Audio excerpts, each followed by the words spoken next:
begin. We've started a little late, and so we're going to try to make up for that time because, again, the whole purpose of us doing this evening in this order is to make sure that we can be ready for when our guest speaker arrives. So if you're coming back to your seat, I ask that you just do so in a quiet, orderly fashion. And want to welcome you all to this, our closing black and white banquet. And again, I know I just told you to be quiet, but at this time, I'm going to ask if you all would stand and help welcome with a thunderous round of applause both our Big 12, our 46th annual Big 12 Conference Planning Committee, as well as our 2022-2023 Big 12 Executive Board. Let's welcome them to the podium at this time.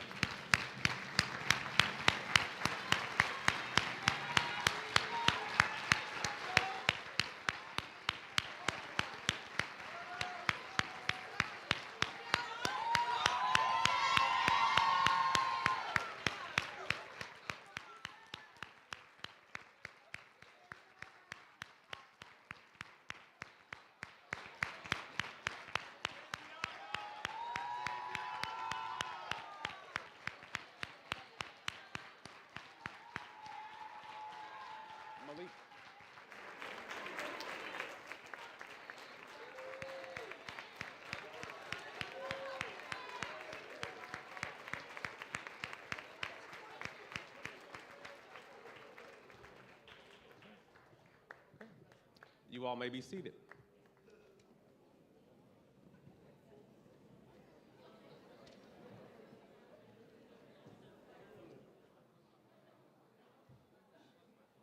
I can't hear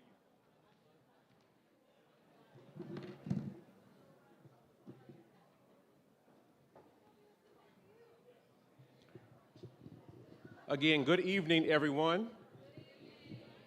Again, we want to welcome you this evening to this, our black and white closing award ceremony. We'll do our banquet in just a few moments.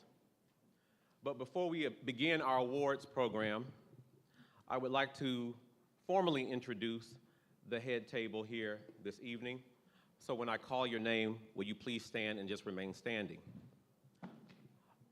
Our historical chair from the University of Texas, Madison Morris.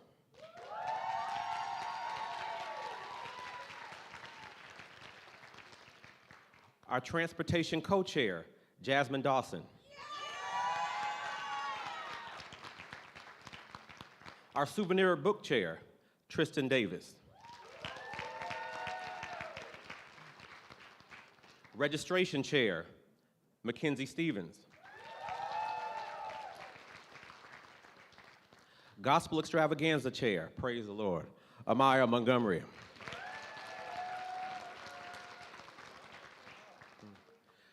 Career and Vendor Fair Chair, and a first-year freshman, Cameron Thompson.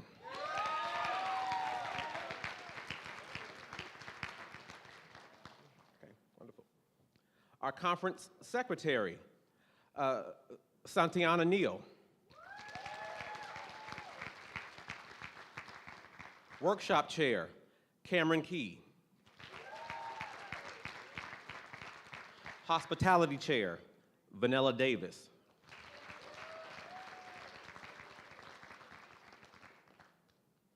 Co-chair for the Political Action Committee from Baylor University, Ariel Wright. Ariel Wright, I'm sorry, I said that incorrectly. Excuse me, Ariel Wright.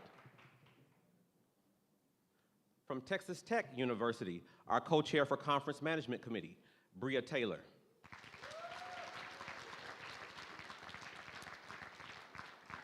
Co-chair for Political Action Committee from the University of Texas at Austin, Aria Tolbert.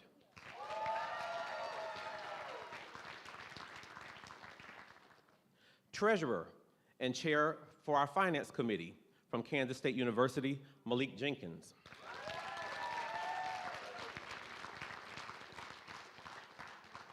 Assistant Treasurer and co-chair of the Finance Committee, also from Kansas State University, Nedjel McPherson III.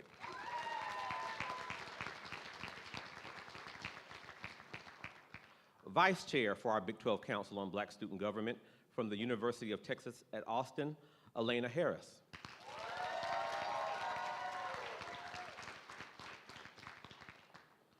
Secretary and Head of Public Relations Committee from Kansas State University, Jeremiah Burnett.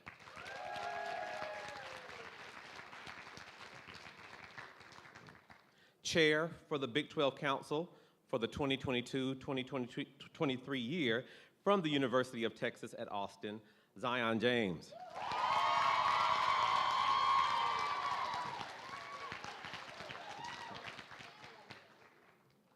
And the chair for the 46th Annual Big 12 Conference on Black Student Government from Kansas State University, Christopher Burrell.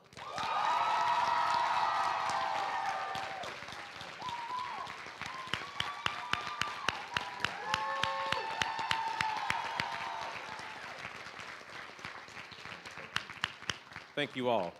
Again, these student leaders, you all can have a seat. Student leaders, just like you, have been working so hard to make our Big 12 Council and this Big 12 Conference a complete success this year. But again, we want to get immediately into the awards ceremony.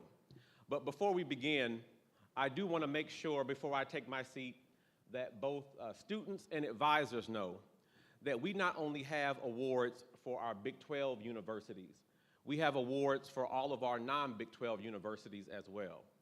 And we were told by our awards committee that we did not receive a single application for non-Big 12 awards.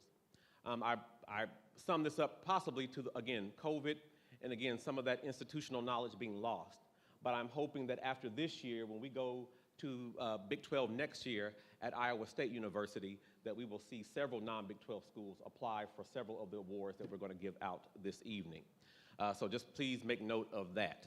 But at this time, I would like to introduce, our PR chair, who is head of the awards committee, Mr. Jeremiah Burnett, who will present our awards this evening.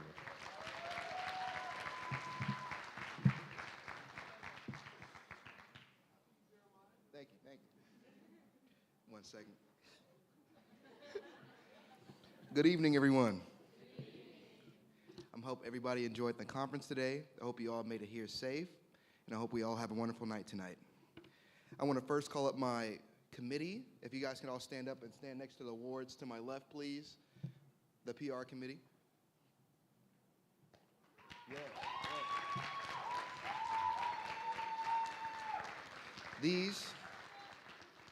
These ladies and gentlemen really helped me out in the PR committee. We got a lot of work done. It was creativity, it was hard work, bounced ideas off of each other, and it was extremely efficient. I could not have asked for a better committee. Could you please give them one more hand of applause?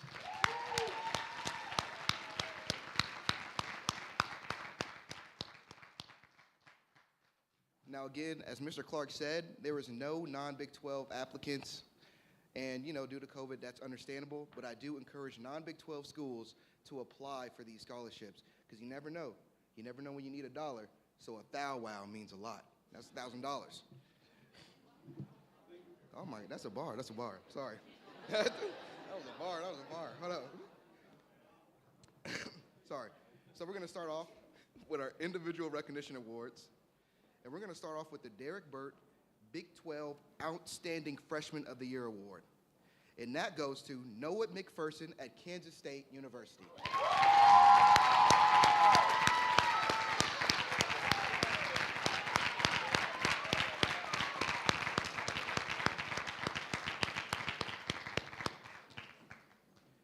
Now, we move on to our Outstanding Big 12 Sophomore of the Year. And that goes to Gabriel Letcher at the University of Texas at Austin.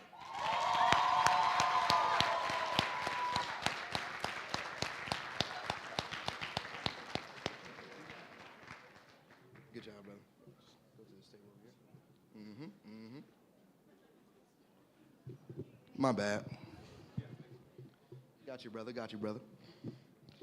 Now, we have our Outstanding Big 12 Junior of the Year. And excuse me if I botch your name. Please correct me if you come up here. We have Lamari Franklin at the University of Oklahoma.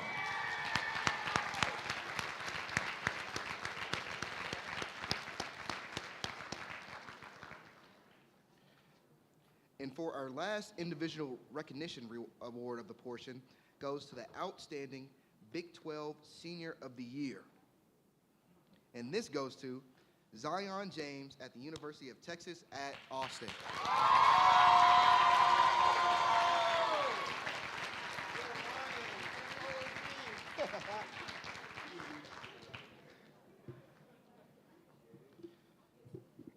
Now, individual recognition awards wasn't the only thing that you could apply for.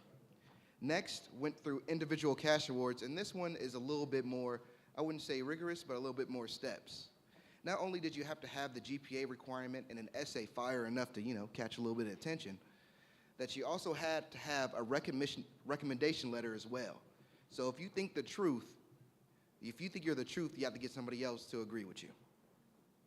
Now we're going to start off with the Alvin Ailey Award, and that goes to Nigel McPherson III at Kansas State University.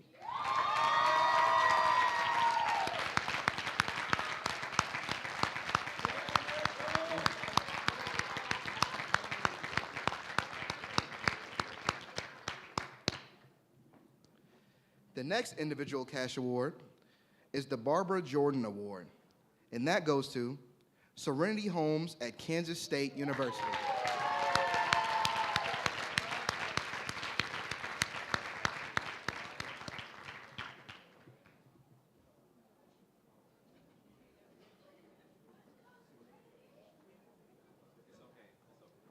Okay.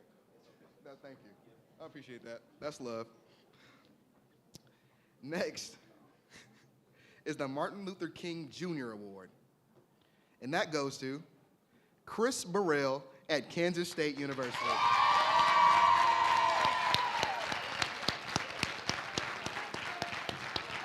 Yes, sir. Yes, sir.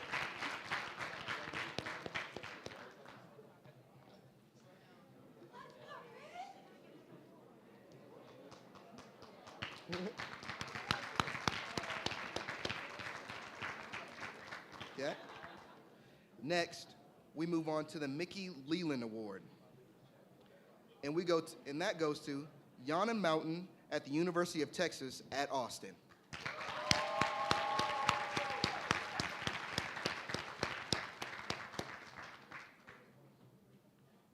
Now, for the last part of the individual cash awards, recognition, sorry, I switched it around.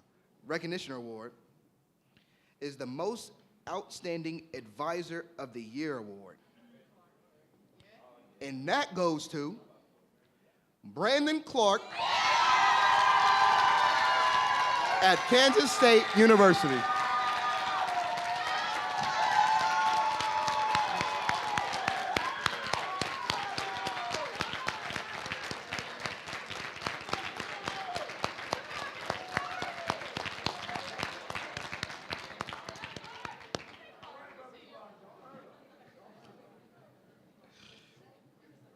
Now that concludes the individual recognition.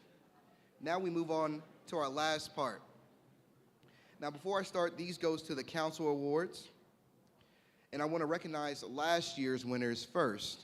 Since due to COVID, we have to go online and we couldn't have this whole shebang going on right now.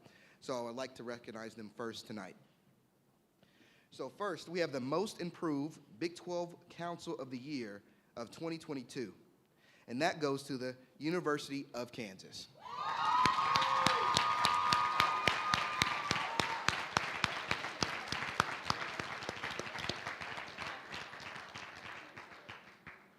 Now, for the Clarence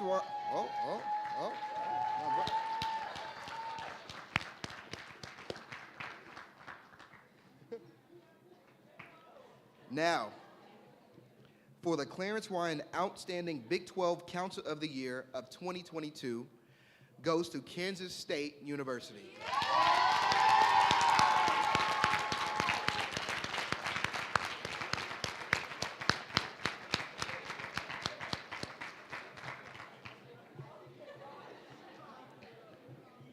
Now moving on to this year, the Most Improved Big 12 Council of the Year of 2023 goes to the University of Texas at Austin.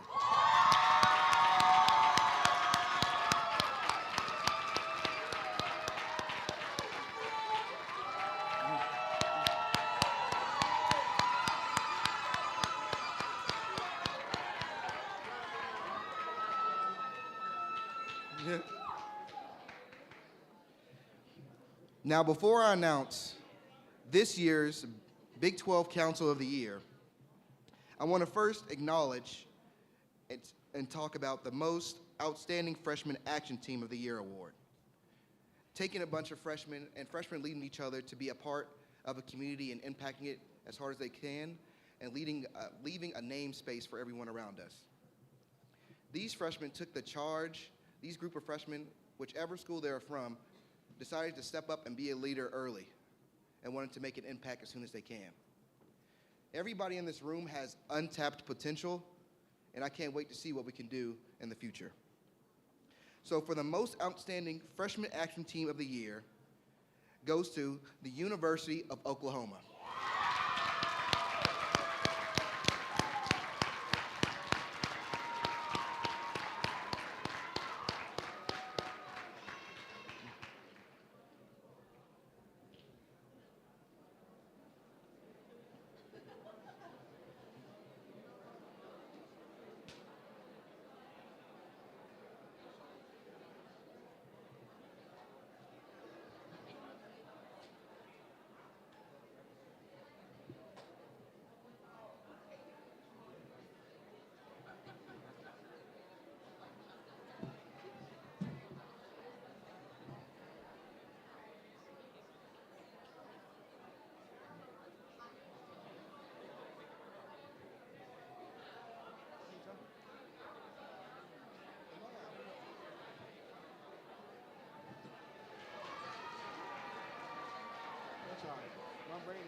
My apologies.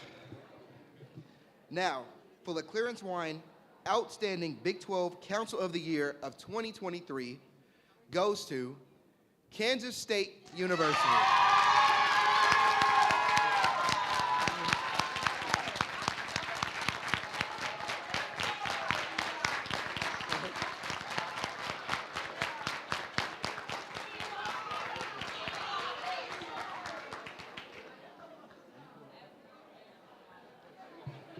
Now, that is the conclusion of the awards tonight. And would you please give one more round of applause for everybody who participated?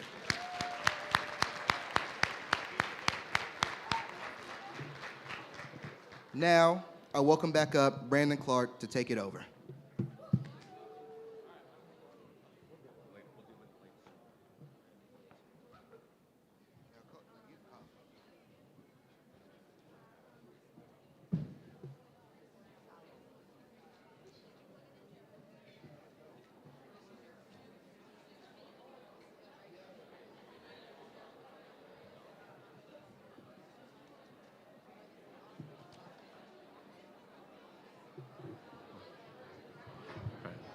Can we give all the winners another round of applause one more time?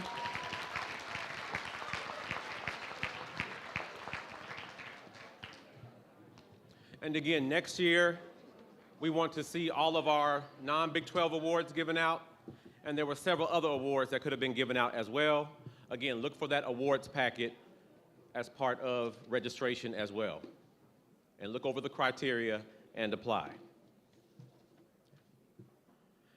Next up, as we prepare to bring in a new executive board of our Big 12 Council, we think it only appropriate that we have some words from our outgoing chair, who's done an amazing job this year. I can tell you as an advisor over the years, all of our chairs have been great, but there are those that stand out a little bit more than others. And I can tell you that working with Zion this year has been an absolute joy.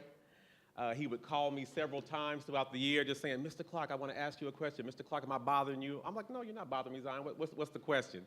And we would just chop it up, talk, and have some really great conversations. He really cares about this council, really cares about this conference, and I think he's done an amazing, amazing job leading us for this 2022-2023 year. So for the very last time, as our chair, let's all welcome up one last time, Mr. Zion James, for some parting words.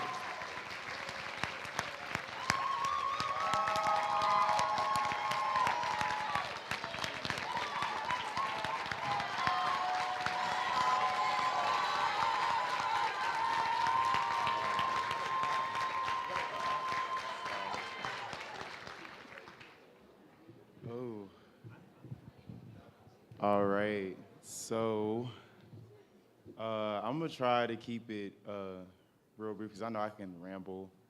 But uh, 4 years, well, 3 years ago, my bad, sorry. 3 years ago, we attended the OU conference, the University of Texas at Austin, and I was in the audience just like y'all. I was a freshman. I didn't know what I was gonna expect. I didn't know if I was gonna run for BSA, didn't know if I was gonna do this. I already knew what org I wanted to be president of, and I wasn't the president of that org during my time here as a college student. But I never thought that I would be up here as the Big 12 chair. But I owe it all to my great mentor, Brianna McBride. If you're in here, most definitely wave. Thank you, Bree. Love you too, Bree. She set the tone, and I just carried that out. So all I want to say is I'm very appreciative of this community that has grounded me, helped me, guided me. Y'all are so, I keep looking around because I'm seeing all these black faces. It's like, wow. I kind of showed out in y'all black and white, not gonna lie. Give yourself a round of applause, please, please, please, please, please. Thank you, thank you, thank you. I just want to acknowledge my delegates. If you're a delegate in the room, please stand up. You deserve your own round of applause. Delegates, please stand up. Thank you, thank you.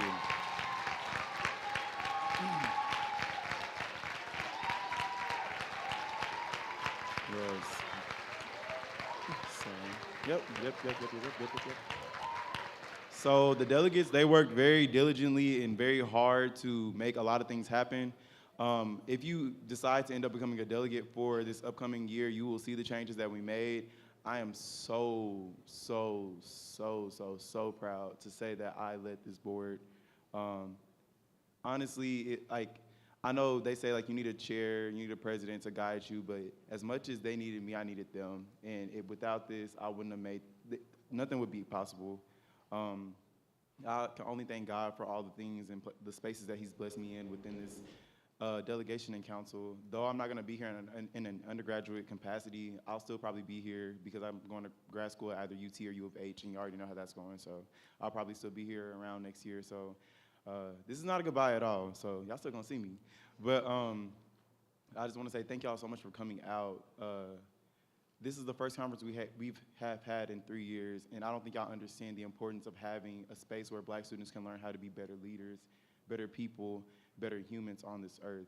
I hope you took some gems with you no matter where it was, whether it was through the speakers, whether it was through the workshops. I don't care if it was somebody that you met from another school and they were telling you something reckless. Just go ahead and take any advice that you can. Utilize this space and utilize this community. And since I'm on here, I'm gonna task every single school, whether you're a Big 12 or not Big 12, when you go back to your school, make sure you tell your administration what you did here. I don't care if you attended a conference, a meeting, whatever you did, tell them what you did. Our schools will not take us serious until we show them how serious this is and how serious we are about our black collegiate life and black student activism. We need to tell them that this is important. We are here to stay on our campus, and this is the reason why you need to continue to send us, because you're building better leaders and better black people to change this world and make your university look good. Because at the end of the day, you don't care, but we're gonna make you care. So I just wanna tell y'all again, I'm so grateful and so thankful for every single one of you in this room. Mr. Clark, this is it. I can't believe it. Chris, man, the phone calls I've had with Mr. Clark and Chris are fantastic. And because I appreciate y'all so much, and I thank y'all so much, I love y'all so much, I cherish y'all so much, me and Bree wanted to get y'all a gift. So we got y'all some flowers, because we wanted to give y'all your own flowers.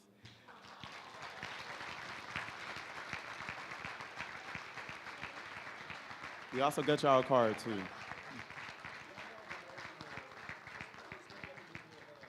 Yeah. This is the only way that we can honestly say thank you. Me and Bree were literally racking, what are we going to get them? We need to get them something.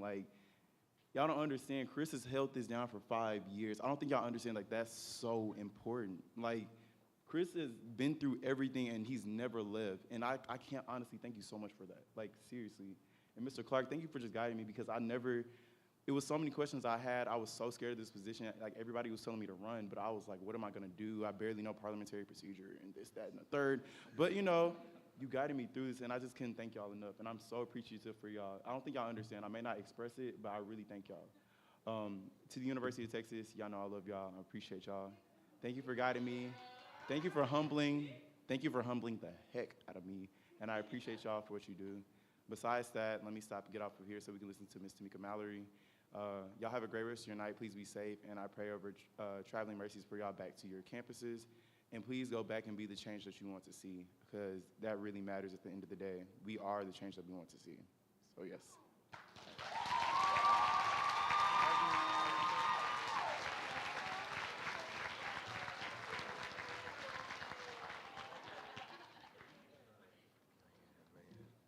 Man, y'all got to give it up one more time for Mr. Zion James.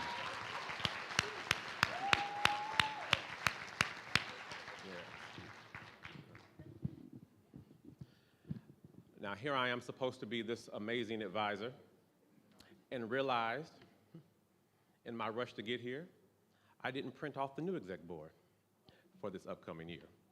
But don't worry, we're gonna get that taken care of. So we're gonna change the agenda around that we have here a little bit, okay? But what we're gonna do now is I want to hear some final words from this, our 46th annual chair, for this, our conference here at Kansas State University. As we mentioned before, we were at the University of Oklahoma in February of 2020. A few weeks later, COVID hit. It was an amazing conference. And we were hoping we would be back here at Kansas State in 2021, but due to COVID, we couldn't make it happen. But we were geared up, ready to go for 2022. And then around this time last year, the Omicron variant came about. And everyone said, you know what, now's not the time. So we held on and held on to this conference, and we are so ready to be passing this conference on. But before we do that, again, we want to give this opportunity for the person who has led this committee. As he's mentioned before, a lot of his original committee graduated out. He had to select all new committee members to come in and take on the job. And so again, we always want to acknowledge even those original committee members who helped lead us along this way to getting here. But so proud that this one person remained steadfast in his job as our chair. And we want to allow him to, and again, our conference is not done yet, but we want to allow him the opportunity to say some parting words officially as the chair for this, our conference. So again, can we please welcome Mr. Christopher Burrell at this time.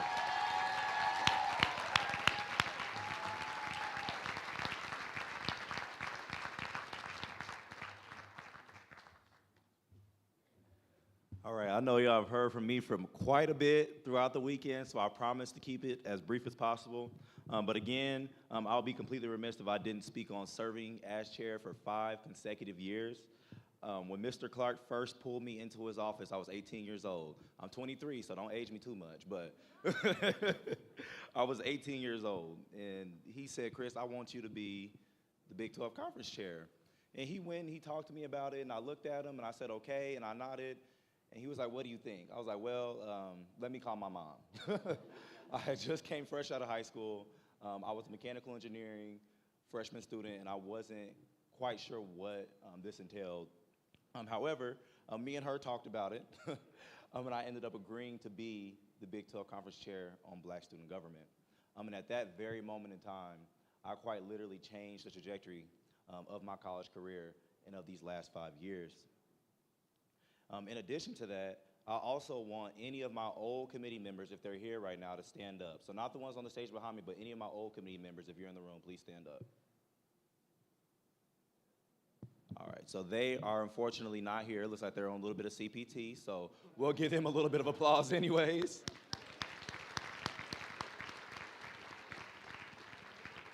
And even though they are not here, I do want to take the time to recognize them and their hard work and their efforts. Everything that they did to prepare the conference for you guys about 2 years ago, unfortunately, had to get shelved. These people picked out speakers, they planned workshops, they had an intricate registration system set up, and they quite literally did everything up to the final detail up until the conference was canceled. In addition to those individuals who left, I also want to take the time to recognize anybody who's on my current conference planning committee, whether they be sitting down here or whether they be up here. I want all of you guys to stand up and receive another round of applause as well.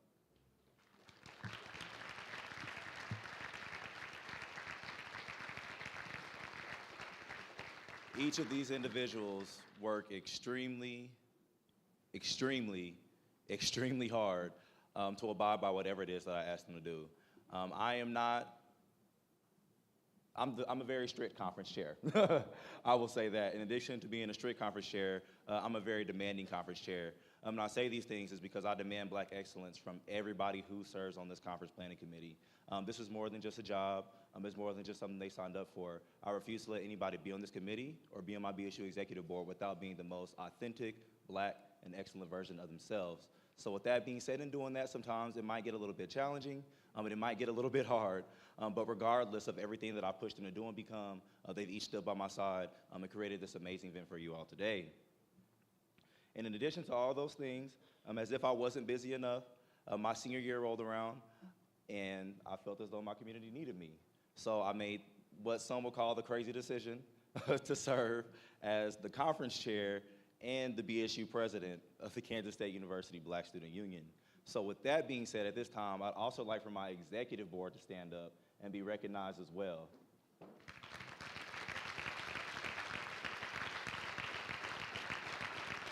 So these individuals not only put on weekly BSU meetings, carry out BSU programming, I also loop them into planning the conference as well. So if I wasn't already demanding enough, I was twice as demanding by allowing for them to come in and help me.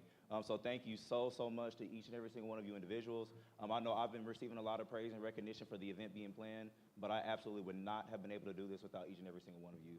So thank you so much, and I love you guys.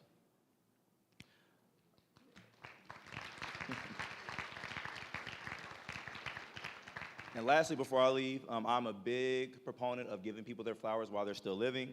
So with that being said, she's gonna hate me for this. Can my girlfriend stand up for me, please? Miss Mackenzie Stevens.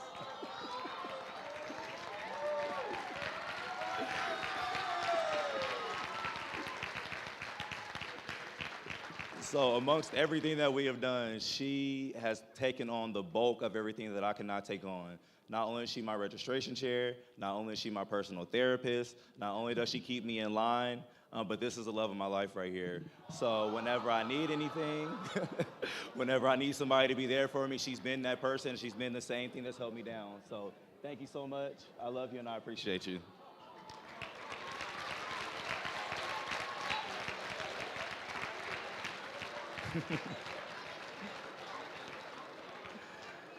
And while my mom isn't here, I would be completely remiss to not thank her for the individual and the man that she turned me into today. I came from a single-parent household. I did not meet my father until I turned the age of 19. My parents lost custody of me, and because of each and every single one of these reasons, I was told that I would amount to absolutely nothing in this life and beyond this point. So to stand here today as a Commerce Bank Presidential Award recipient, the BSU president, the Big 12 Conference chair, a member of Alpha Phi Alpha Fraternity Incorporated, a black man in America who's going into a Fortune 500 company, who will be the CEO of that company, a confident black man who can do anything that he puts his mind to. I have to thank her. I simply would not be the person that I am today without all the morals and ethics that she put into me. And last but certainly not least, he's also gonna hate me for this, and he knows it's coming. Mr. Brandon Clark, go ahead and stand up for me.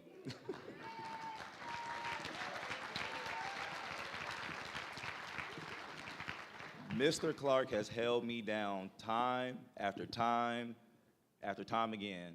I went into this man's office and cried. I went into this man's office and yelled. I went into this man's office and hugged him. And I've been in Mr. Clark's office on many different occasions. But one story that I always have to tell people about me and my experience here at K-State is when I walked into Mr. Clark's office the first day of my classes, crying with the homework assignment. One of my teachers tried to weed me out, and I was trying to leave K-State and just go back to Wichita and live in my mom's house and not pursue any further efforts on black excellence because I felt like I didn't belong here. Mr. Clark really sat me down. He dusted me off, gave me a few tissues because I was a crying mess. He pointed me in the right direction. And ever since then, Mr. Clark has been a mentor. He's been a guide. He's been my best friend. He's been my fraternity brother. And most importantly, he's acted as a father figure in every single capacity that I could have ever asked him for. So thank you so much, Mr. Clark. I love you to the moon and back, and you're the best advisor anybody could ever ask for. Thank you, sir. Come on, go get in, Clark.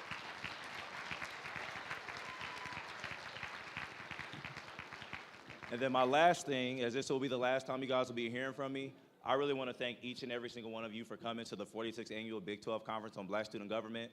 Y'all had me nervous because last week I was only at 350 on Wednesday, and on Thursday I was at about 650. So with that being said, again, thank each and every one of you for registering. I ask that you guys continue to show up in this large number and in even bigger numbers for the next conference held at Iowa State University. I hope that you've enjoyed your time. I hope that you've enjoyed all the parties so far, all the workshops and all the speakers, our next speaker to come, our last party to come, and that you leave being your most authentic, Black, and excellent self. Thank you.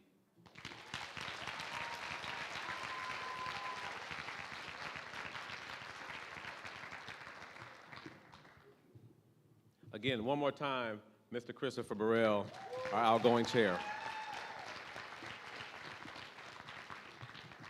Again, hosting a conference like this is not easy. It is very hard work. It takes a lot of dedication. Again, it takes a couple of years to plan. And now that responsibility goes to another institution. And so at this time, I would like to welcome up some very important people from Iowa State University as they tell us, as we pass the torch to Iowa State University for the 47th Annual Big 12 Conference on Black Student Government. I believe we are hearing from Kiara Jack from Iowa State University. Please come forward. Hello, good evening, everybody. My name is Kiara Jack. I'm a junior at Iowa State majoring in interior design, and I'm the co-chair of the 2024 Big 12 Conference on Black Student Government. Our other co-chair, Jayden Reed, is not able to make it. She is also here. So we are going to have a video introducing our theme.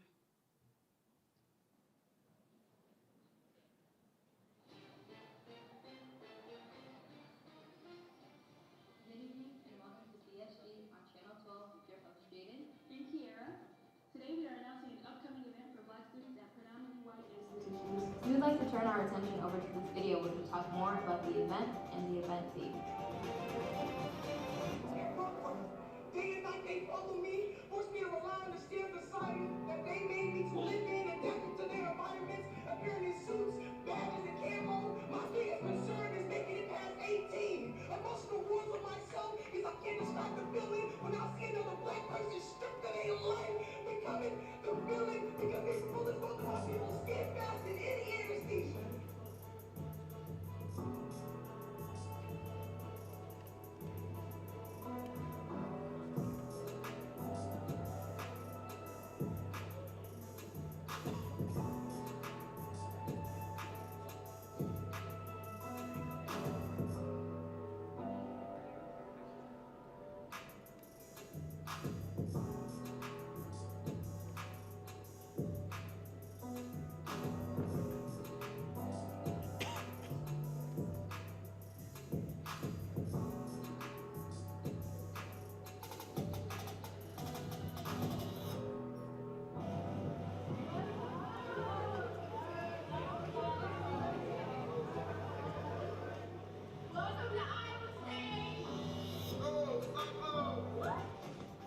Welcome to Iowa State University.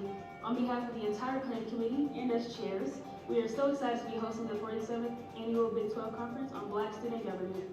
The theme for this year is the great expression, unearthing our roots and owning our truth. Our conference focuses on the inner work of challenging ourselves and our mindset so that we can be equipped to face the hardships of the real world as Black scholars.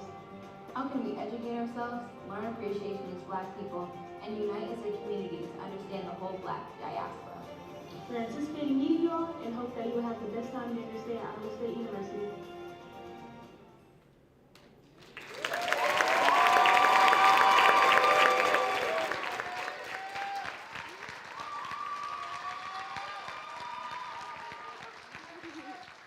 All right, so our theme for the conference at Iowa State is the great expression, unearthing our roots, and owning our truth. So the three main points that we want to focus on is just celebrating the Black diaspora, learning African and slave history, and self-love and appreciation.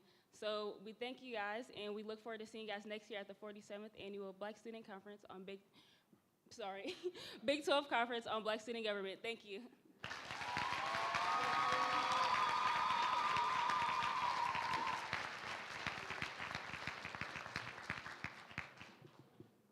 Yes, we want to see all of you next year, except for the graduating seniors. Who are our graduating seniors out here?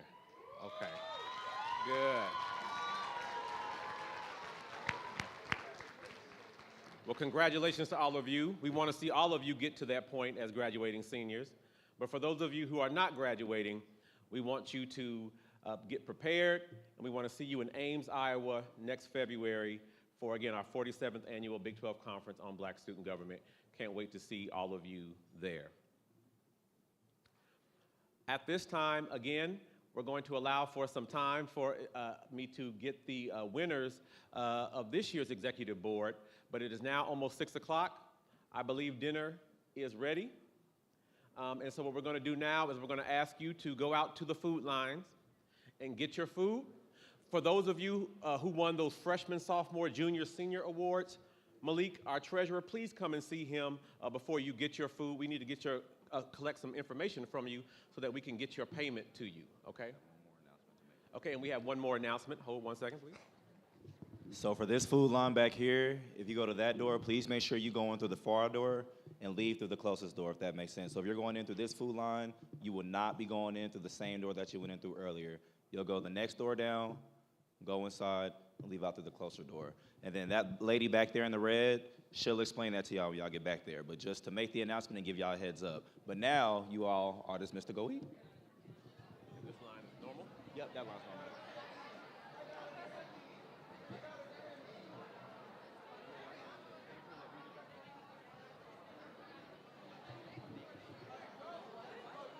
Oh, I couldn't find it.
very, very quickly.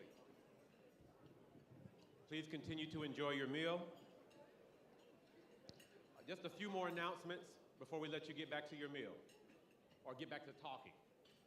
Again, I was finally able to get that printout of our 2023-2024 Executive Board. And I really want to make sure that they are recognized at this time. So these group of leaders who will be leading our council for the next year, taking over for Zion and his crew. And I'm hoping I'm saying these names correctly. I was reading some handwriting, so please excuse me if they did not come out right. But for conference management, we have Aria Seloff, is that correct? From the University of Texas? I'm sorry? Ariana, I'm so sorry, Ariana. Please, if you can come up here, if we can all get up here. Ariana. For our Political Action Committee, we have two co-chairs, both from the University of Texas, Aria Tolbert and Jaslyn Wesley.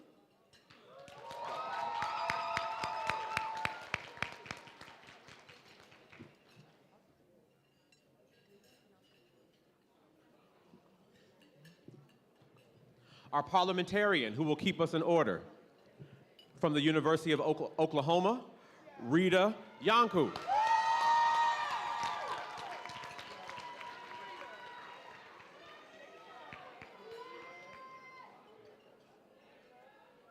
To our assistant treasurer, from the University of Texas, Alea Barlow. Alea Barlow.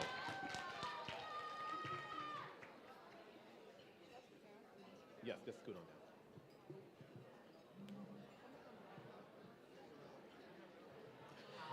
And again, our assistant treasurer automatically becomes the treasurer for the following year. Again, everyone, I'm going to give you your time. Just please, just bear with us 1 second, and you all be quiet up here too. Amen. Treasurer, Negel McPherson III from Kansas State University.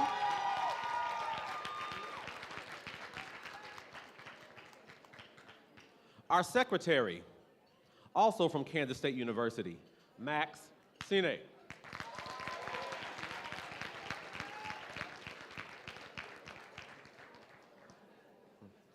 Our vice chair, from the University of Texas, Elena Harris.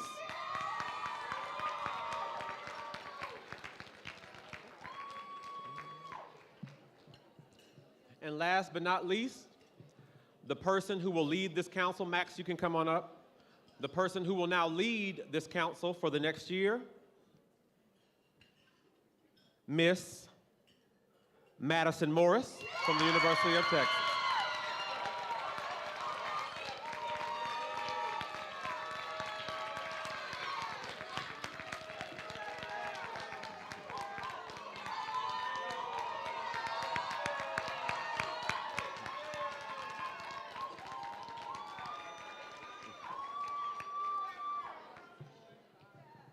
So again, this is our 2023-2024 Executive Board. We don't want to take too much time, but let's give them another round of applause. Look forward to working with them next year. Thank you all so much. All right, you can go back to your seats. Thank you all so much.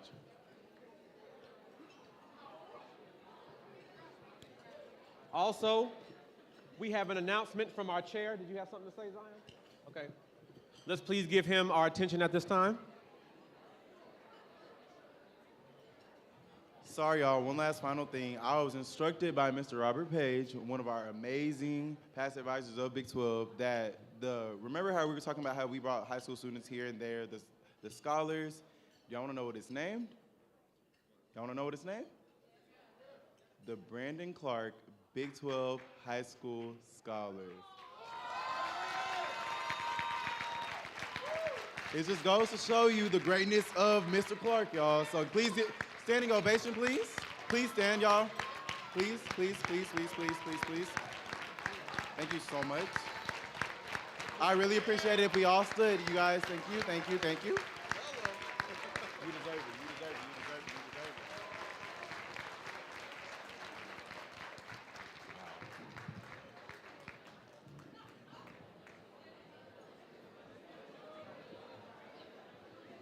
Thank you.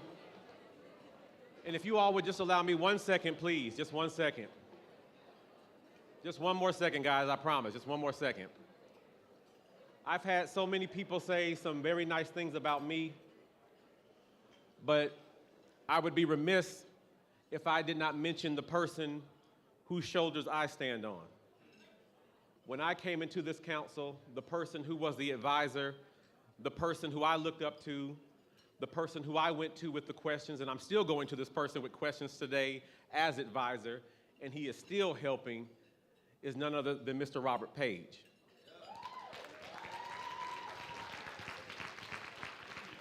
Brother Robert Page, every year during Big 12, he brings up high school students, the high school scholars that we've been hearing about all throughout this weekend. That's all Robert Page. Again, always being dedicated to our council, dedicated to our advisors, and making sure that this conference and this council continues on strong. So I just want to publicly acknowledge him this evening for all the amazing mentorship he has given and continues to give me, because it is on his shoulders that I stand. So let's give him another round of applause, please.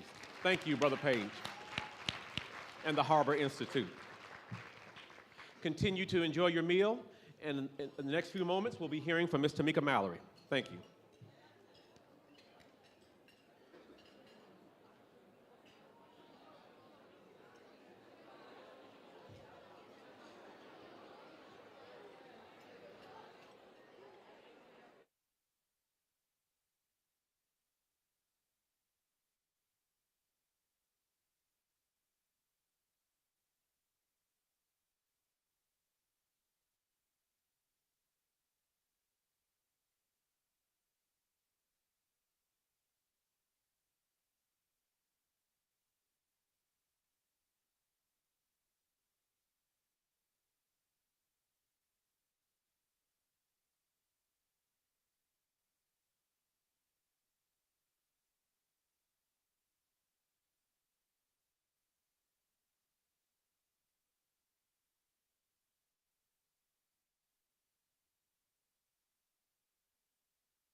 Again, if everyone could please take a seat and quiet down for me, please. We are going to get started with the program.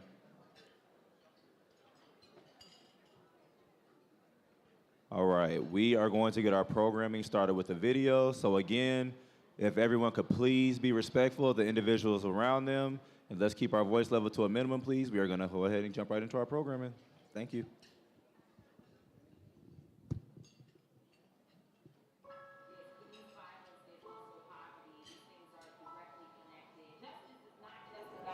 Police officers being fired, being arrested. Justice is also about how we treat one another in our community. This is where these winding roads have led. I can see the day of gold ahead. This area is because it really is. There's only one grocery store in this side of the city. It's not okay. There's a lot of liquor stores, but there really isn't fresh food.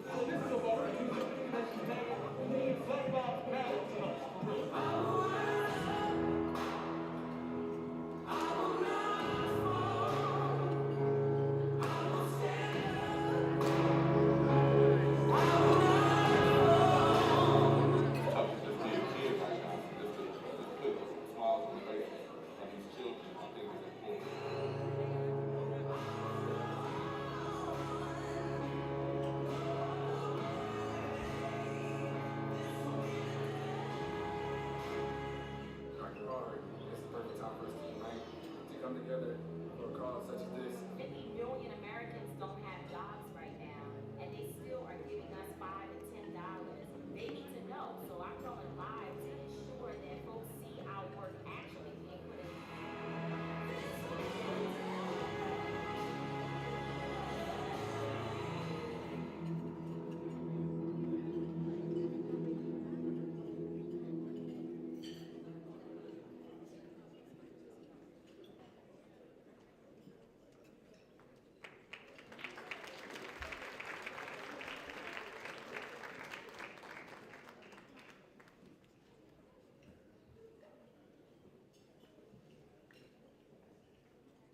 Good evening, Big 12.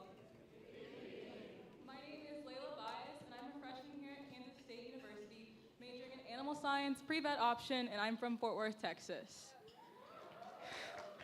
I have the high honor of introducing our final keynote speaker for the 46th Annual Big 12 Conference on Black Student Government. Tamika D. Mallory is a groundbreaking, award-winning social justice leader and movement strategist. Tamika has risen to become the most sought-after, influential activist of her generation. Her committed work, advocacy, frontline bravery, and heroic servitude continues to fuel a solitary act into a global movement inspiring millions around the world to get involved in the fight for racial and social equality. Tamika, through the impact and gravity of her voice, speaks truth to power no matter the consequences. She is hailed as one of the most influential Black voices of our generation. She served as the youngest ever executive director of the National Action Network and was instrumental in the creation of the New York City's Crisis Management System, an official gun violence prevention program that awarded nearly $27 million to violence prevention organizations annually. Tamika made history when she helped shepherd the largest single-day demonstration, the 2017 Women's March on Washington, serving as one of its 4 national co-chairs. Tamika has been honored as one of Time's most 100 influential people and was featured on Fortune's list of the world's greatest leaders. Her deliberative vision and focused intentionality has deeply moved and motivated a new generation of spirited, engaged activists. Never hiding behind a keyboard, but motivated by her selfless convictions to advance freedom and equality, Tamika is a peerless, streetwise lightning bolt for freedom, justice, and equality. The title of her forthcoming book, State of Emergency, is a reflective masterpiece birthed from the urgent declaration she made in the opening of her speech during the George Floyd protest in Minneapolis. Please join me in watching this brief video clip. They already played it? Never mind. Big 12 Conference, please join me in welcoming the phenomenal Miss Tamika D. Mallory.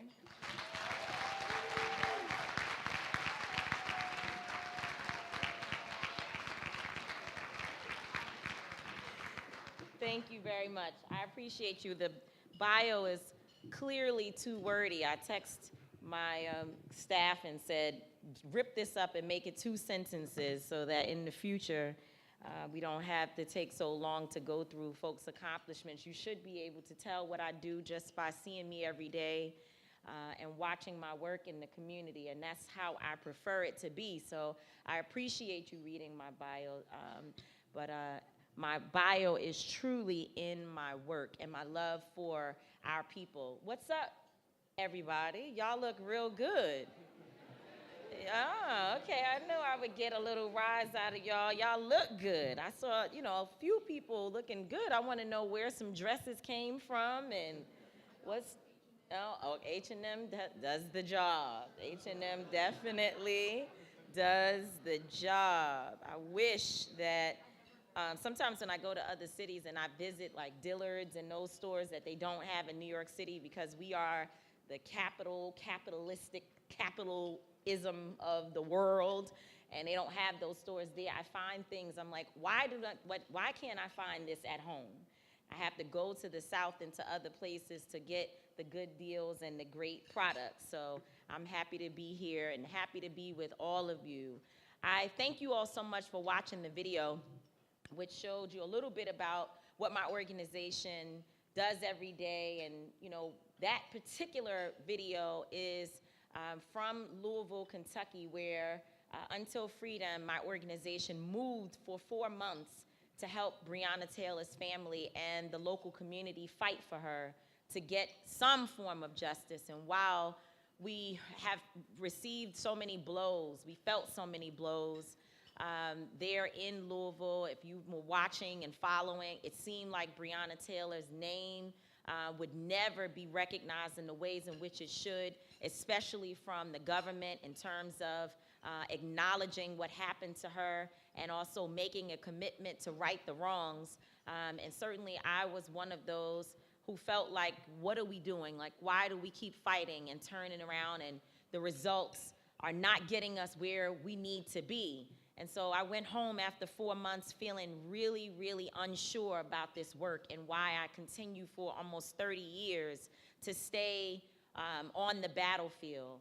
And, it turns out that our work was not in vain because we lived, thankfully, to see a time when the federal government stepped in and said that they know that what happened to Breonna Taylor was a crime and they are prepared to charge several officers. And so that is happening in real time because there was a hearing last week and we are about to go to court, which is going to be a war. But the mere fact that her family knows that the Department of Justice recognizes what happened to her is a big deal. And it's because of you all in this room and so many students around the country that never stopped talking about Breonna, that kept her trending, that we made it to the point that we are at. So that video is a testament to your support and your work as well.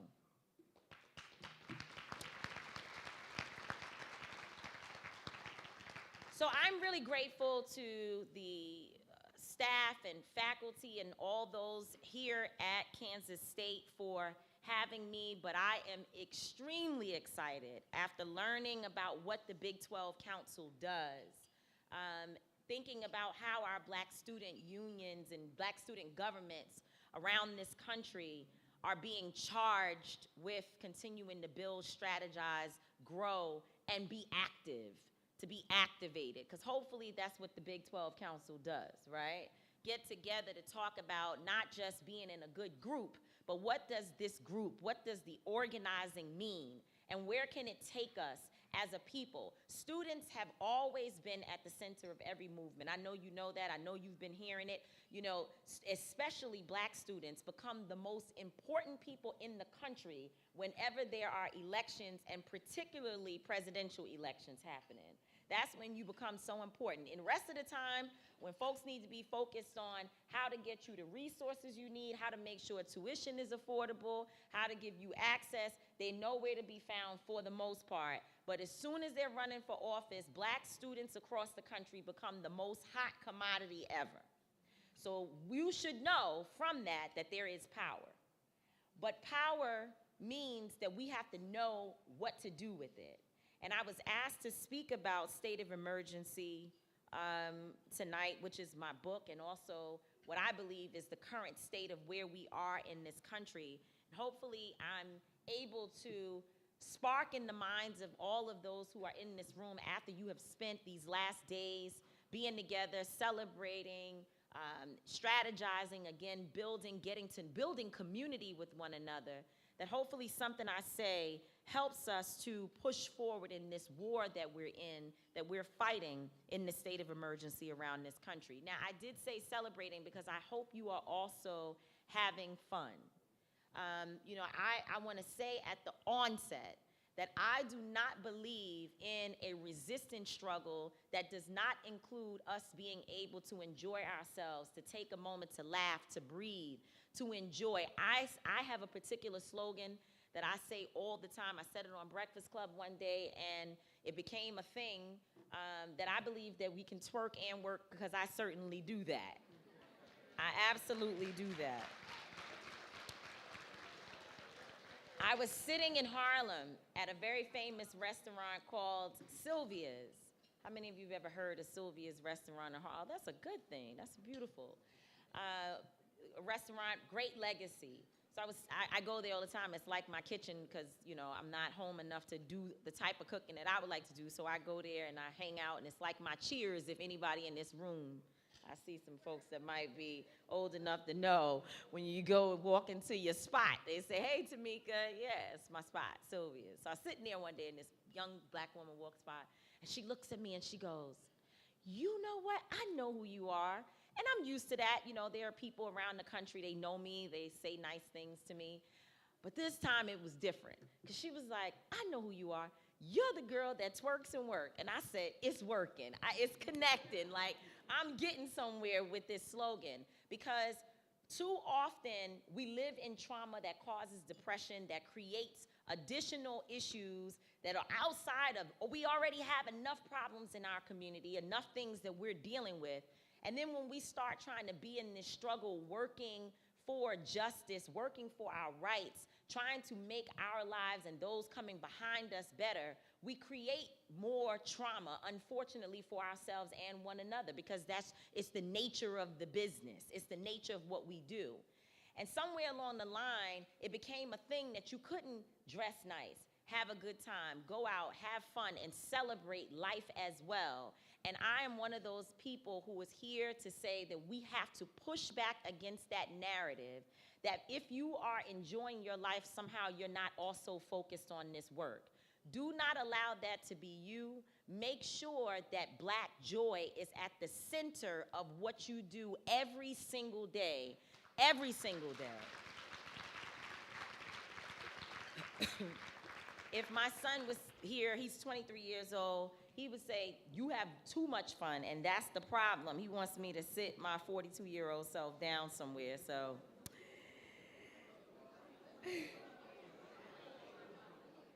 45 years of history, though.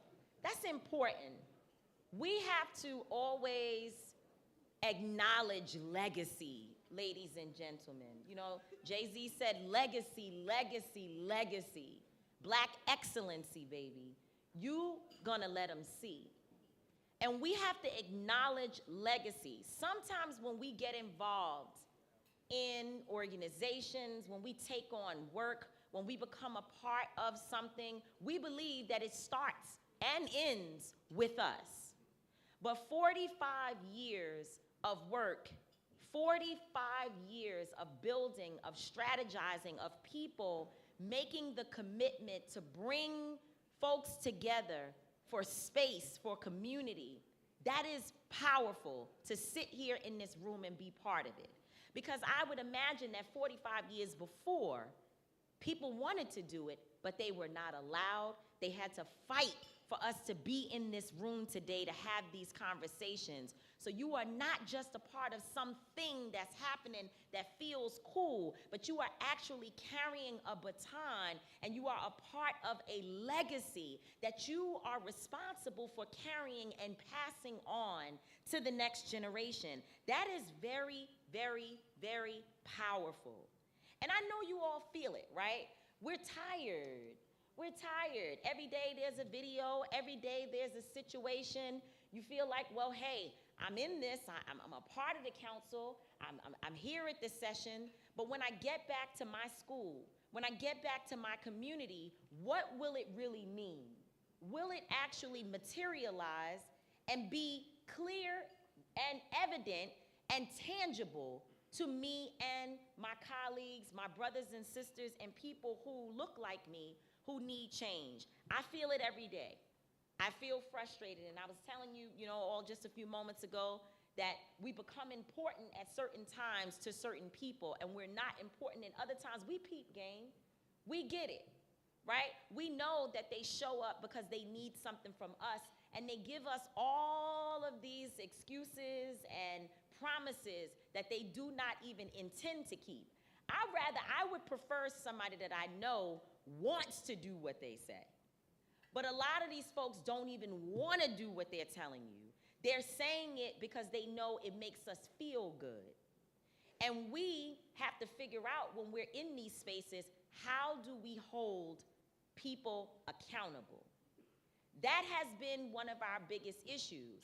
Because we're tired, because we're worn out, we often feel like, what's the point? Why should we vote? Why should we be engaged in politics or social justice or in movements? It's not making a difference.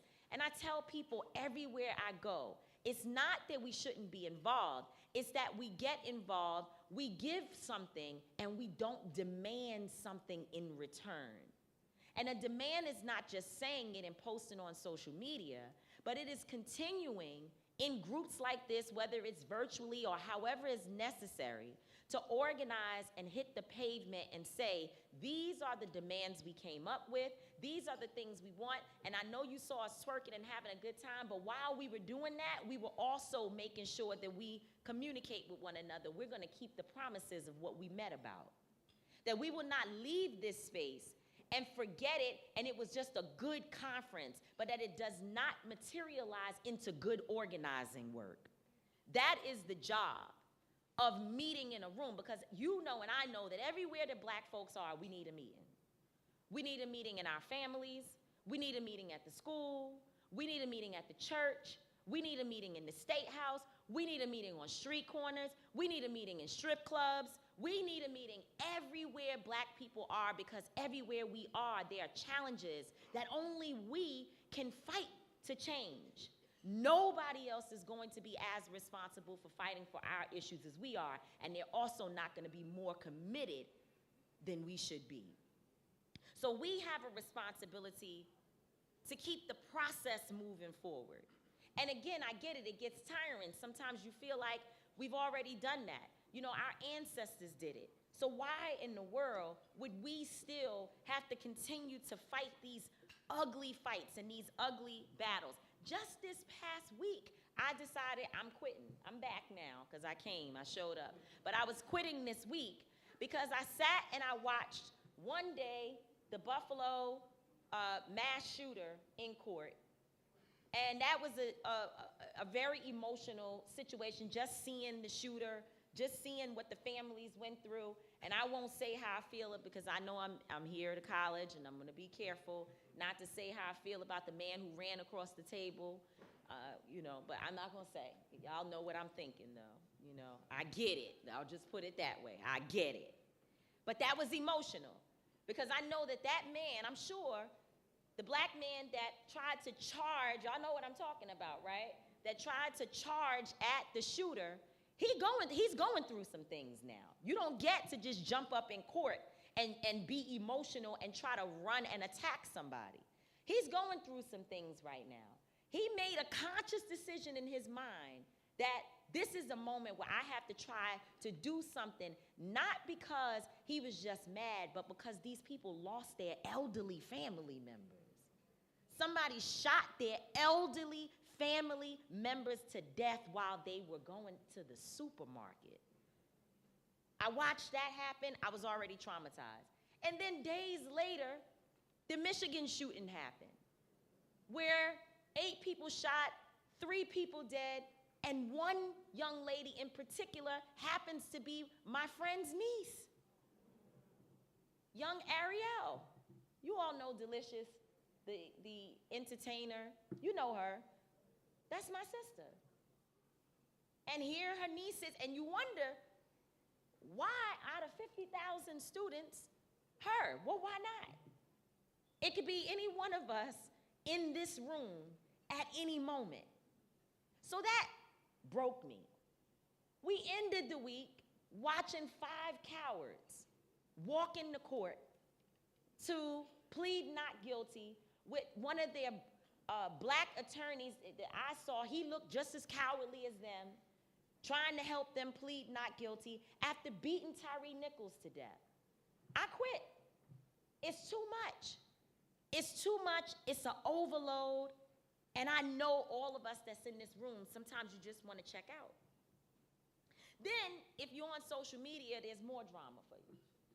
Because if you open, as soon as I opened my page yesterday, Chris Brown was saying, well, Blueface and Chrissy and Rock, they fight every day, and nobody's stopping blackballing them, but y'all bothering me.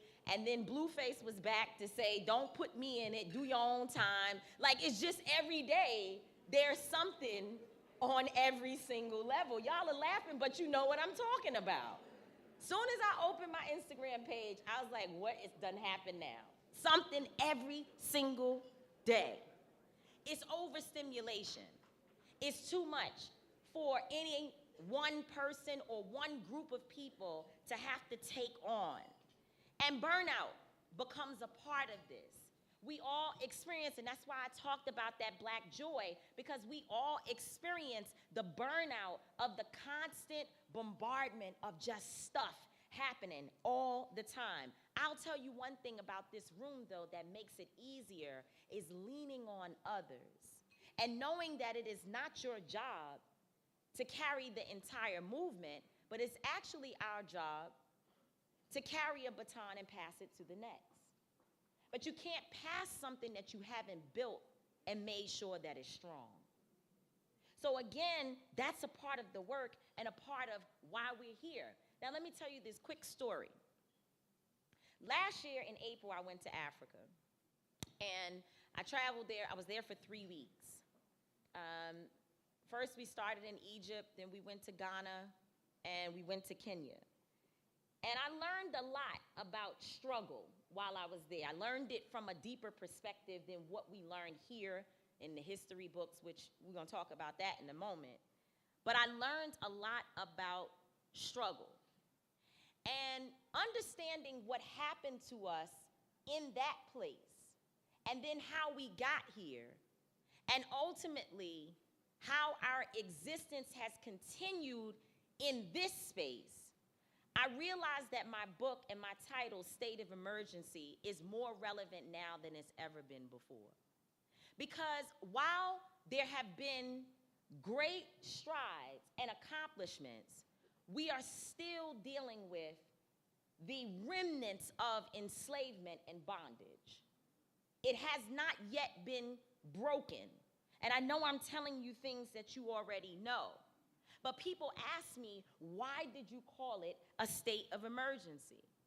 Well, here's the other thing that I knew when I got back from Africa and they started talking about the attack on critical race theory.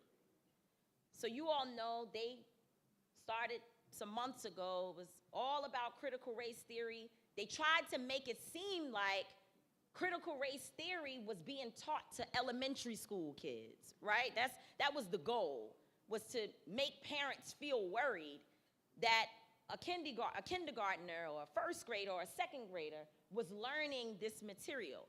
But I was one of those people that, again, understanding before enslavement, understanding the transatlantic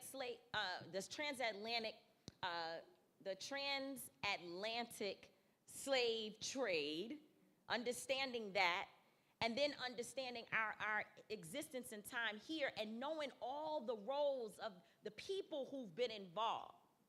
And understanding that if you know that, you will look at some of the people to the left and right of you, some of the folks who are teaching you, some of the people who are your doctors and lawyers, and you might look at them a little different when you know what their ancestors did and the hand that they played in our oppression and our enslavement.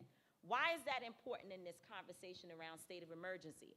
Well, because when I heard them saying critical race theory and they wanted to ban it being taught in schools, I knew that was not the end. And now we are in a time when Governor DeSantis in Florida has decided to ban the African American Studies curriculum that was being presented in the AP courses in high school. Why? Why is that? Why is this happening? You think Governor DeSantis just woke up and he's just mean? No. Excuse me.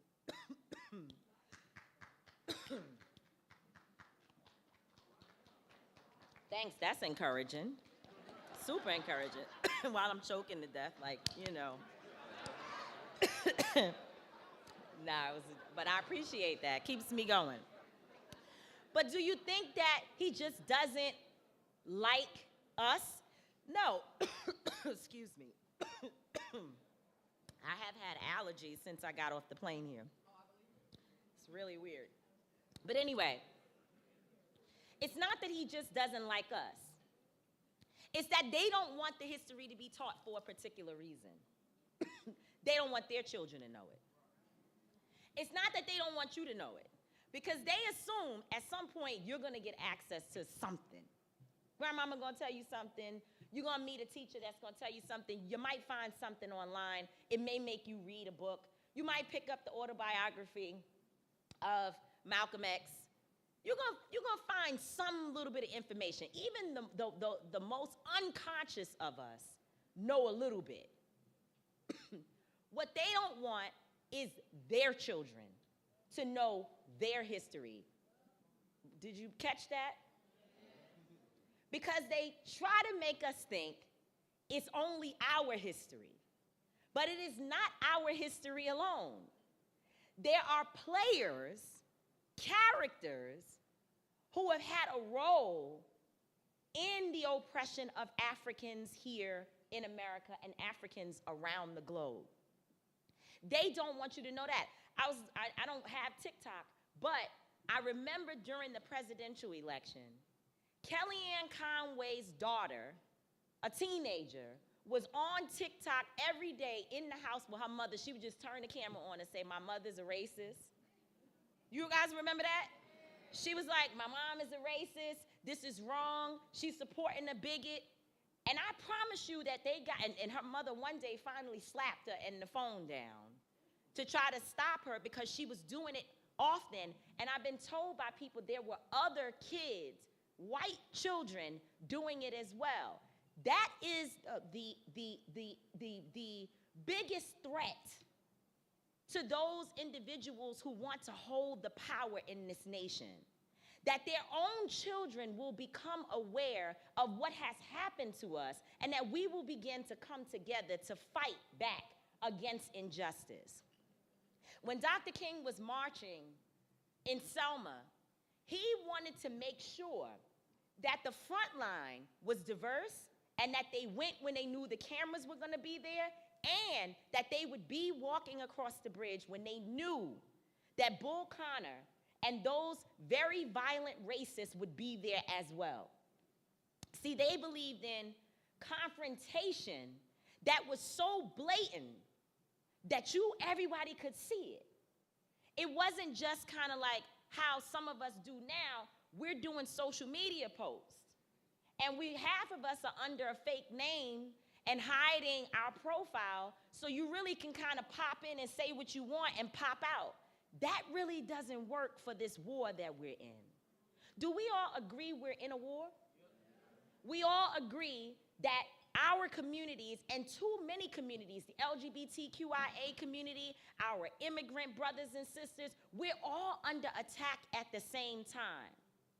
And so understanding who we are, gathering in spaces like this, educating one another, and then also allowing other people and other communities to know the truth, it is the biggest threat to this nation. So what you are doing here today is so important. One of the books that they banned in Florida was a book on Rosa Parks. They banned a book on Hank Aaron and a book on Rosa Parks. Now, they still want to teach you about their queen, Queen Elizabeth. But they don't want us to learn about our queen, Queen Rosa Parks. And when they teach you about the queen, they tell you all these wonderful things. But they never tell you that Queen Elizabeth and her lineage is of enslaving Africans. They never tell you that the dollar in Great Britain is actually leveraged on the backs of enslaved Africans, still to this day. They never tell you that the diamond adornments that she wore, the crown on her head that they still have right now, has diamonds and gold that was stolen from Africa in it. They don't tell you that. But they want to ban you learning that Rosa sat in the front of the bus. So why are you telling us this, Tamika? What's the point? The point is that when you're in space like this, you got to take it so serious. You got to take it so serious that we're coming together. We're going to educate ourselves and one another. We got big work to do because we are actually a part of an army. We're in an army fighting against lies. We're fighting against people who want to teach you that Christopher Columbus was a genius. When in fact, Christopher Columbus knew and was actively involved in enslaving Africans. They want to tell you that all of these Europeans did these great things. Excuse me. And I'm sure there are some that did. But they don't want you to know who you are. Because if Pookie knew who he was, Pookie could not kill Ray Ray. He just couldn't do it. Once you have knowledge of self, it is very difficult for you to turn to your brother and sister, take their life, take their resources, and harm them. And so, us having knowledge of who we are, they want to stop it, but we have a responsibility to teach it. To teach it, to learn it, to share it, and to make rooms like this about us sharing information and building what struggle continues to be for our generation. Now, while in Egypt, I also learned some other things. I told you about the struggles, but I also learned about the war, the infighting. Can we talk about that as a people? Because you know we know how to do that. You know, it's hard sometimes for us to get together. Now, what I studied while I was there was about battle, right? And how battles, turf wars, people trying to expand their real estate, if you will. And I'm talking about Africans, right? I'm talking about prior to enslavement. We learned a lot about the conflict among tribes. And it sounds a lot like the conflict that we experience today. And I'm going to tell you what they use to help them process and get through that. But I want to back up for a second and talk about what is needed if you intend to fight in the war, because it will make sense and it will connect. Now, when you're in a state of emergency, what's the first thing that they talk about? Emergency preparedness, right? Emergency preparedness. That means we got to have all the things we need to fight through any emergency. And that's what my book is supposed to be about. Hopefully, people pick up the tools that's needed to fight in a war. Here's some of the things that I lay out. I talk about what we need to be in an agreement on in this war. We need a blueprint and a roadmap for where we're going. So when this council comes together, we've got to be strategizing on a blueprint and a roadmap for where we're going. We need trained soldiers and courageous bodies. We need unity among men and women. We need generals. We need clearly defined roles. Clearly defined roles. And a desire to fight and an understanding of who the true enemy is. We have to have a contract, a binding contract with one another. Now, when you hear this term, most times we hear it in a negative context and we don't like it. Stay in your lane. We hear that, we see neck bobbing. Stay in your lane. That means stay out my business. But in this context, it means something different. What I learned in Egypt was staying in your lane was very important, because if you worked your lane really well, you could build.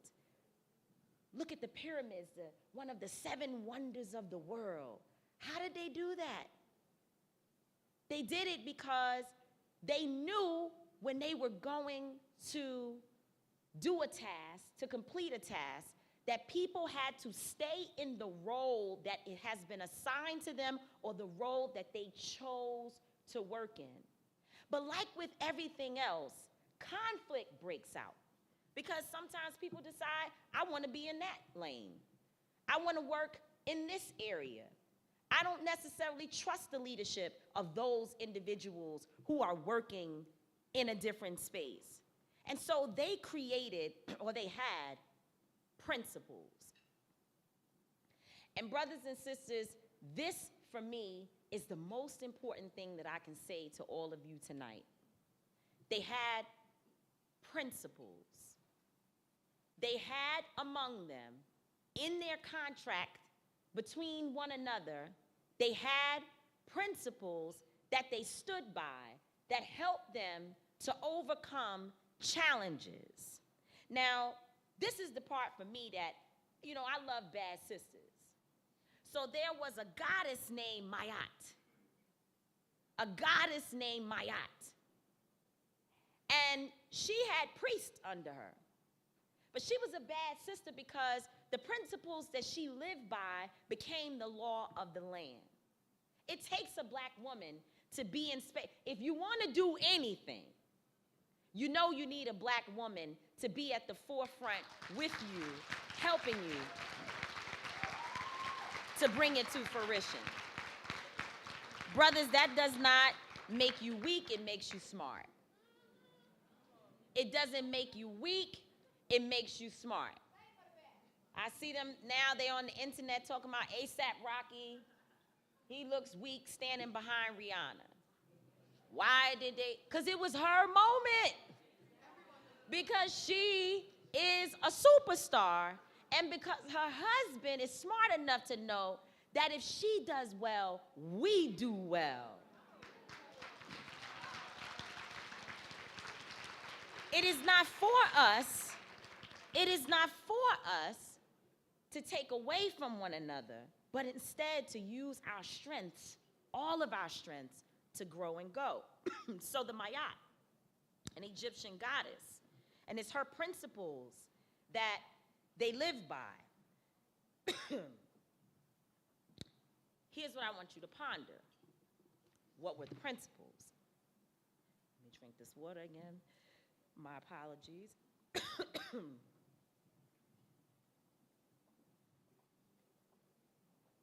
The principles were truth. Get them cell phones out. Write it down. Keep it in your heart.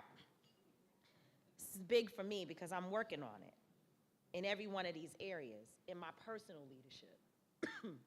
Truth. Justice. Truth means the story must be told. It must be told.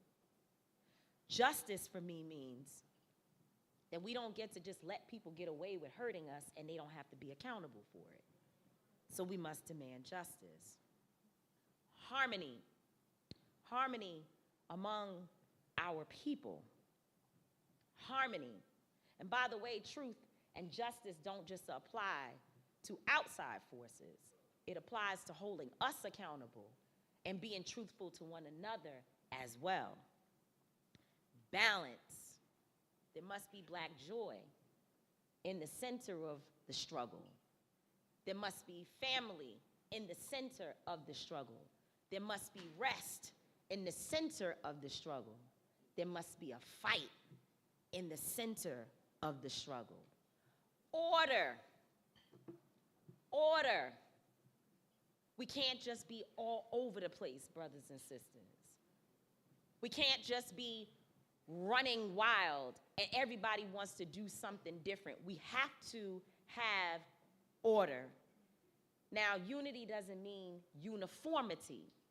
So we don't have to all do it exactly the same way, but we at least have to know where we're going. We need order. Propriety, responsibility, being responsible, and reciprocity. If I give, you give. If I work, you work. If I put time in, you put time in. If we vote for you, you give us what we demand. These principles were important to them, but I want you to know that there are other people that have principles as well. And their principles sound a little bit like this: to rob, to steal, to kill, to rape, to starve, to lie, to divide, to cause chaos. So we're not the only ones who have principles, but we need to know that the forces of evil, they have a playbook. And so we cannot organize and be in space together without owning some type of contract with one another that says we're going to treat one another and our work a certain type of way. I listened to the sister in Buffalo when she yelled out, "We have never, ever hated your people." And that is true and good, but one of the problems that we have is because we don't hate others, we don't see the danger in the room. So we allow any and everything to happen around us and in our space, and we are not on guard. Our principles, that order, the relationship that you all have as you're building the Big 12 Council, it has to be protected. There must be a bond among you all. Because we, in this generation, have a responsibility. And it is our time, our moment, to take what has been given to us and leave this world in a different place from where it was before we got here. We have resources that the leaders before us did not have. We have information that was never afforded to people before us. They want to ban certain parts of our history, but there was a time when we could not even read, so we did not know the history even existed. And here we are with 3 cell phones, an Instagram account, a Facebook account. We got all the information that you need. We are articulate. We are sitting in environments like this, and there are things that we are unable to accomplish with when people had less and did more. Don't waste this opportunity to be together and not have the next most incredible leaders coming out of this space. And when you identify a leader, support them. Don't hate on them. Support them. We need order. We need harmony. We need balance. We need truth. We must have justice. We must have principles to govern us, because there's a generation that is going to look at us and say, well, what did you do? And we can't say, well, mama did it. We can't say, well, you know, Dr. King and them did it. We can't say, well, you know, Professor so-and-so used to tell us every day about how hard they worked in the struggle and all that they accomplished. We will not be looked at and judged based upon what our ancestors and forefathers and our parents and others have done. They are going to want to know, as our children, what did we do? Did we just get together in this room tonight? Did you just have a conference, or was it a conference with purpose? Is there going to be a shift in the atmosphere because of it? As I close, I want to tell you this quote. It's very short, but it means a lot to me. Coretta Scott King said that every generation is responsible for winning its own struggles. That every generation is responsible for winning its own struggle. That ought to shake us to our core. Because if we're responsible for winning our struggles, if we're responsible for the battle that is in front of us in this moment, then we've got a whole hell of a lot of work to do. And as a people, in this moment, as strong and beautiful and amazing as we are, the attacks are coming at us so strong because they know more than we do how powerful we can actually be. Now it is our responsibility, brothers and sisters, to use not just this room, but every room, to step up and be that change. You have it in you. I meet students every day that say, I want to be like you. You are me and better than me. You are even more dynamic than I will ever be. You have the ability. You are sitting in the seat and you have the support system to make the difference necessary. And thank God, the job in this moment is to make that change, maybe at your campus, maybe in your local community. But it is only training for the real battlefield, which is to make a difference in the world. And brothers and sisters, we're waiting on you. We're counting on you. I know the power of this generation is sitting in this room and rooms like it. Identify it, support it, and carry the principles necessary to push our people to the next level. This is your charge, and I know y'all have it. God bless you. Keep fighting. Make this powerful. Make this something. Make sure that people know that after 45 years, this generation not just continued it, but you ramped it up and made it even stronger than it was when it first started. God bless you, Big Council 12. Peace.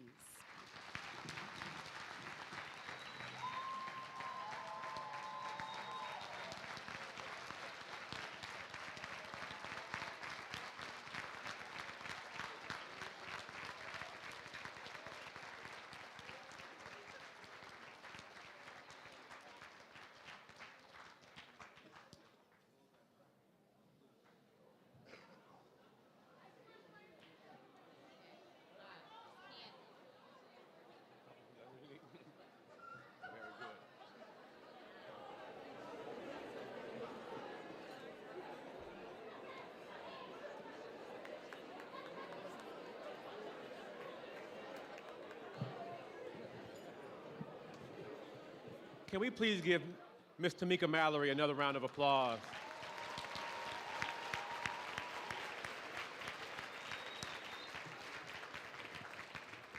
Powerful message. Again, after 45 years, now 46 years of having this conference, again, we all stand on the shoulders of the students who came before us. When we started this as the Big 8 Conference on Black Student Government all those years ago at the University of Missouri, we're continuing that legacy on to this day. And that's why we are so excited that we were able to have this conference. Again, although we had 2 years off due to COVID, we're now back in person. We're looking forward to seeing you at Iowa State next year. We hope that the information that you took here and gained over this weekend on health, wealth, and knowledge of self, that you'll continue to carry that with you. Take this information back to your campuses and back to your communities. And again, be more empowered than when you first came here. We want to thank you all for being here this weekend.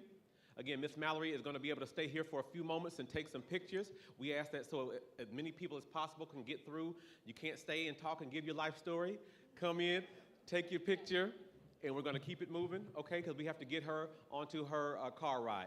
And again, we're going to get the shuttles going as well to get you back to the hotels. You're going to get some more free time before the party begins here later on this evening. But again, thank you. Yeah, that joy that you talked about. God bless you all. Thank you. Wonderful Big 12 conference. Thank you.